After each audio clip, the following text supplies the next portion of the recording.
है सबसे बड़े चुनावी शो अब की बार किसकी सरकार का, जिसमें हम आपको दिखाते हैं चुनावी खबरों की सियासी खबरें, यूपी और पंजाब की लेटेस्ट पॉलिटिकल न्यूज दिखाएंगे। लेकिन शुरुआत इस वक्त की 3 बड़ी हेडलाइंस के साथ करते हैं, क्योंकि आज सबसे पहली बड़ी खबर उत्तर प्रदेश से है। विधानसभा चुनाव लड़ने पर यूपी के सीएम योगी आदित्यनाथ का पहला रिएक्शन आया है और इस पहली बड़ी खबर में आपको यही बताएंगे कि किस तरीके से योगी आदित्यनाथ ने यह साफ कर दिया है कि पार्टी जहां से कहेगी वो वहीं से चुनाव लड़ेंगे। मिशन 2022 पर योगी ने और क्या कहा है, डिटेल आपको मैं बताऊंगी अब से थोड़ी देर बाद। साथ ही दूसरी बड़ी खबर भी उत्तर प्रदेश से है, जहां चुनावी काउंटडाउन के बीच योगी सरकार करीब 2 करोड़ स्कूली बच्चों को बड़ी सौगात देने जा रही है और सीएम योगी आज ड्रेस और बैग के लिए स्कूली बच्चों के खाते में डायरेक्ट बेनिफिट ट्रांसफर के तहत 1100 रुपए भी ट्रांसफर करेंगे। डिटेल होगी इस बड़ी खबर पर थोड़ी देर में आपके सामने।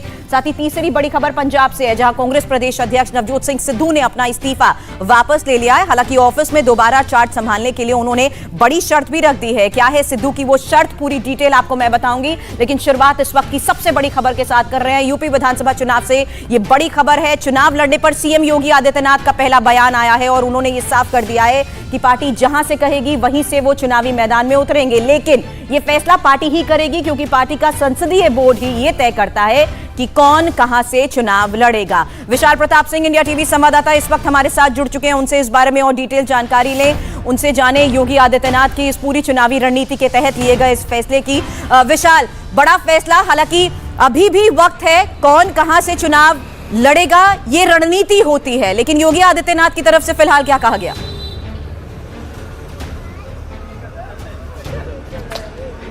देखिए सुरभि, पूरे मामले में जो इन्फॉर्मेशन इंडिया टीवी के पास एक्सक्लूसिव मिली है सोर्सेस के हवाले से, मुख्यमंत्री योगी आदित्यनाथ पूरी तरीके से तैयार हैं इस बार विधानसभा चुनाव लड़ने के लिए। वो 5 बार गोरखपुर की लोकसभा सीट से लगातार चुनाव जीते हुए हैं और जिस वक्त भारतीय जनता पार्टी की सरकार बनी थी उत्तर प्रदेश में और उसके बाद जब उपचुनाव हुआ था, भारतीय जनता पार्टी उस चुनाव को हार गई थी, लेकिन उसके बाद जब उपचुनाव के बाद दोबारा चुनाव हुआ 2019 में, तो निश्चित तौर पर किस तरीके से भारतीय जनता पार्टी को विजय दिलानी है, किस तरीके से चीज़ों को आगे बढ़ाना है, चुनाव मैनेजमेंट कराना है और एग्रेसिव, हमेशा वो एग्रेसिव कैंपेन करते हैं और एग्रेसिव उनकी कार्यशैली रही है। तो निश्चित तौर पर न सिर्फ जिस सीट से योगी आदित्यनाथ चुनाव लड़ेंगे उससे भारतीय जनता पार्टी को फायदा मिलेगा, बल्कि उस इलाके की जो सीट्स होंगी, उस जिले की जो सीट्स होंगी और वो पूरा जो जोन होगा, इलाका होगा, पूर्वांचल से हमेशा लड़ते आए हैं, तो निश्चित तौर पर न सिर्फ पूर्वांचल में सफलता मिलेगी बल्कि एक संदेश जाएगा, बड़ा मैसेज जाएगा कि हमारे सीनियर लीडर्स जो हैं, पार्टी के जो मुखिया हैं, जो उत्तर प्रदेश का चेहरा हैं, अगर वो चुनाव लड़ करके निश्चित तौर पर आगे बढ़ते हैं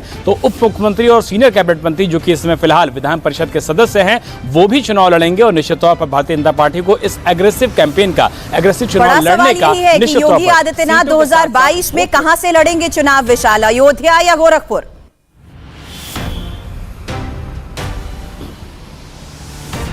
देखिए सुरभि, ये ऐसा सवाल है जिसका अभी सीधा जवाब तो नहीं है किसी के पास, लेकिन जिस तरीके से उम्मीदें हैं, जिस तरीके से इंडिया टीवी के सोर्सेज उनको जानकारी दे रहे हैं, उससे ऐसा लगता है कि मुख्यमंत्री योगी आदित्यनाथ अयोध्या विधानसभा से चुनाव लड़ सकते हैं। हालांकि चर्चा ये भी है कि गोरखपुर सदर भी उनकी सीट हो सकती है, लेकिन जो ज़्यादा कयास लगाए जा रहे हैं, जिस तरीके से मुख्यमंत्री योगी आदित्यनाथ पिछले 5 सालों में 30 बार के करीब अयोध्या विजिट कर चुके हैं, तो ये बताने के लिए काफ़ी है कि जो उनकी छवि है हिंदुत्व की, जिस तरीके से वो अपनी कार्यशैली में काम करते हैं, ऐसी उम्मीद की जा रही है कि अयोध्या सीट से विधानसभा चुनाव लड़ सकते हैं। लेकिन बिल्कुल एक बड़ा मैसेज जाता है और जैसा कि मैंने कहा, ये सब कुछ चुनावी रणनीति का हिस्सा होता है। आप बने रहे हमारे साथ, क्योंकि मिशन 2022 पर योगी ने और भी कई सारी बातें कही हैं। उन्होंने ये भी कहा कि बीजेपी सरकार ने 2017 में किए गए सारे वादे पूरे कर दिए हैं और 4.5 साल में ही सारे वादे पूरे किए गए हैं। और इस बीच बड़ी बात यह है कि 2017 में यूपी की कानून व्यवस्था बदतर थी, लेकिन आज यहां का लॉ एंड ऑर्डर पूरे देश में नजीर बन चुका है और बीते 4.5 साल में यूपी में एक भी दंगा नहीं हुआ है और इस दौरान सारे त्योहार भी बहुत ही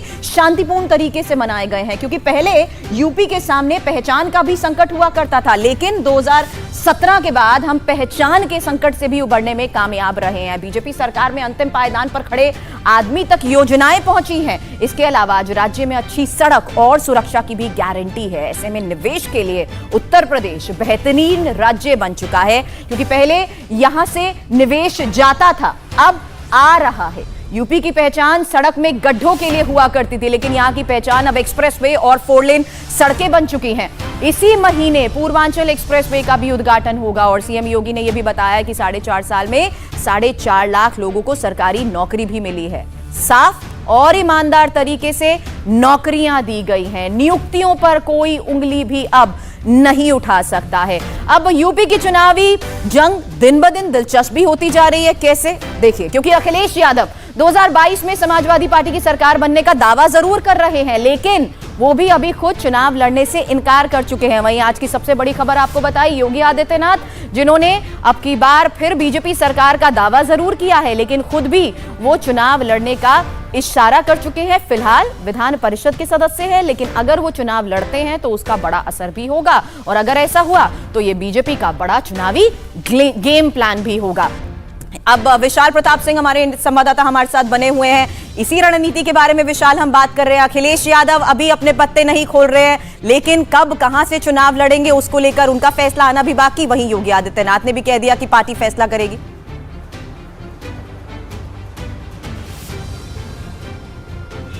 देखिए, निश्चित तौर पर सुरभि, इससे किसी भी ऐसे डिसीजन से जो पार्टी का मुखिया होता है, जैसे कि अखिलेश यादव समाजवादी पार्टी के राष्ट्रीय अध्यक्ष हैं, अगर वो चुनाव लड़ते हैं तो निश्चित तौर पर समाजवादी पार्टी को भी एग्रेसिव कैंपेन करने का फायदा मिलेगा। लेकिन कई बार लीडर्स ये भी सोचते हैं कि अगर वो विधानसभा चुनाव लड़ते हैं तो जो हमारी स्ट्रैटेजी होती है बाकी सीट्स में जाकर के प्रचार प्रसार करने की, जैसा कि निश्चित तौर पर बाकी स्टेट्स में भी देखने को मिला है, तो अखिलेश यादव इसको लेकर के अभी अपना जो सांझा है वो बहुत ज़्यादा स्पष्ट नहीं कर सके। लेकिन फिलहाल सूत्रों के हवाले से ये जानकारी मिल रही है कि वो चुनाव नहीं लड़ेंगे, ऐसी उम्मीद है। बीएसपी प्रमुख मायावती की बात कर लिया जाए तो वो भी विधानसभा चुनाव नहीं लड़ेंगी, ये बिल्कुल स्पष्ट हो गया है। ऐसे में जो मुख्य पार्टी हैं उसमें कांग्रेस बसती है, जिसमें प्रियंका गांधी वाड्रा से जब हमने खुद एक्सक्लूसिव बातचीत की थी तो उन्होंने कहा था कि अभी इस बारे में हमने सोचा नहीं है, पार्टी कार्यकर्ताओं से बातचीत करेंगे। और चूंकि 40% महिलाओं को इस बार आरक्षण देने का वादा किया है प्रियंका गांधी वाड्रा ने, तो ये उम्मीद की जा सकती है कि अपनी कैंपेन को आगे बढ़ाने के लिए, अपने संगठन को मजबूत करने के लिए, कांग्रेस भी एक नई जान फूंकने के लिए, और यही कोशिश हर पार्टी कर रही है अपने संगठन को मजबूत करने की, लोगों तक पहुंचने की, और उसी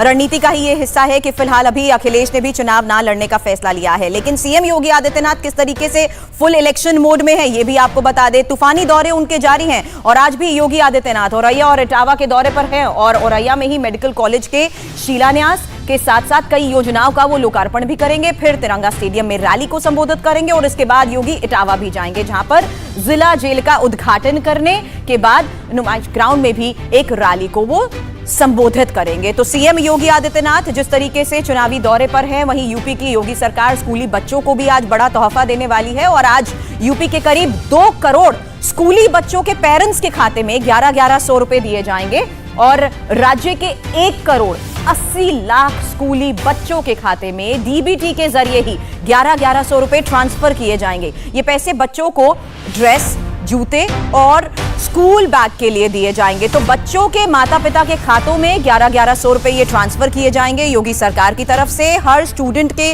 पेरेंट्स के खाते में ये 1100 रुपए ट्रांसफर किए जाएंगे।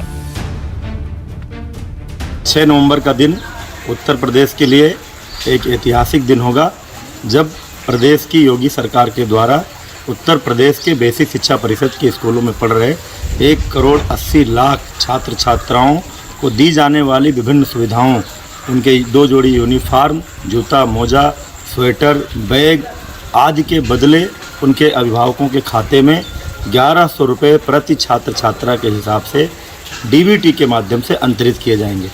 अब हमारे बच्चों के अभिभावक अपने बच्चों की साइज के अनुसार, अपनी पसंद के अनुसार, विभाग के द्वारा निर्धारित मानक और गुणवत्ता के अनुरूप अपने बच्चों के लिए यूनिफॉर्म, जूते, मोजे, बैग आदि समय से खरीद सकेंगे।